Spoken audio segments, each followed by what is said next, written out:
one day, me and Jared, another researcher here in the group, playing table tennis. And it was like one of these revealing moments. We were thinking about this idea of projecting on bubbles, and suddenly like lots of pieces started fitting together. Usually when you think of 3D, you have to be projecting on a wall, on a display, you have to be looking through this window, you are somehow constrained. While the bubbles all of a sudden were like a concealing element for a display, like all the air around you could contain a display, which would be a bubble. One day, Jared and Diego came into the lab with this crazy idea, trying to project onto bubbles. They told me about it, and I was quite excited about it. What happened was that I had a smoke machine, and so we decided to try it out.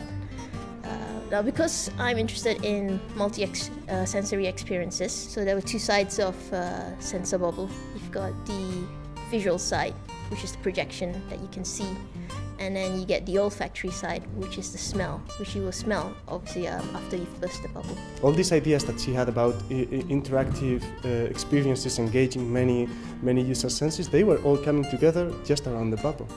That was beautiful.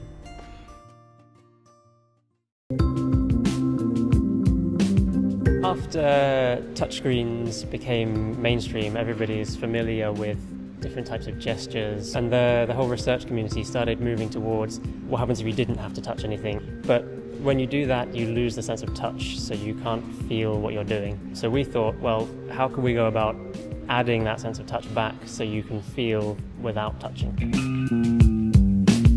Everybody's been in a nightclub or at a gig where they have really big loudspeakers and you can feel the bass in your chest. You can sort of feel it move you. And it's a very similar concept. That's just very low frequency sound waves, but we use much higher frequency sound so you can feel a sensation in a much smaller area. We use a small collection of speakers that emit ultrasound. And what we do is we focus all of the waves of ultrasound to the same place. The pressure difference at that point is strong enough that you can actually feel it on your hand. It'll actually displace your skin. The technology is such an exciting and useful technology that all through doing the PhD there was always the chance that we would be able to turn this into a company and make it a business. And after about 2 years of the PhD, it got to the right stage where the time was right and we spun it out as a company. Big Lab's really not afraid to take on projects that may seem impossible to start with, which is kind of how Ultra Haptic started.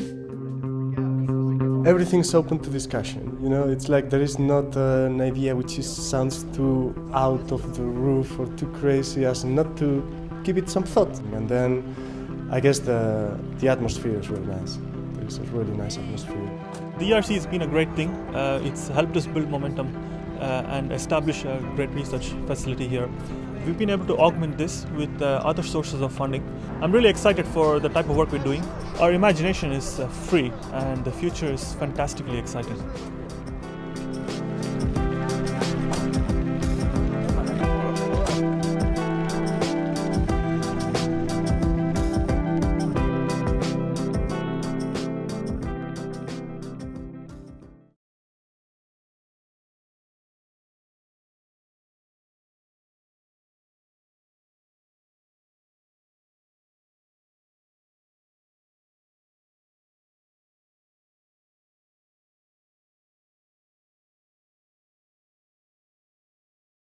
This might very well be you.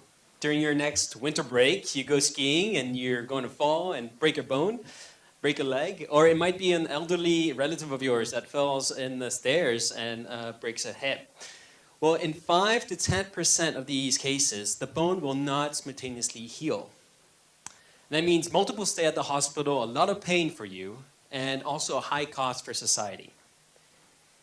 Now, surgeons have a variety of materials, metals, ceramics, and polymers that they use to fill up the bone or maintain the bone together. And these really help in these difficult fractures. But they are limited. They're limited in that they do not actively promote bone healing. But there's been a revolution in the orthopedic industry, and that revolution is called bone morphology.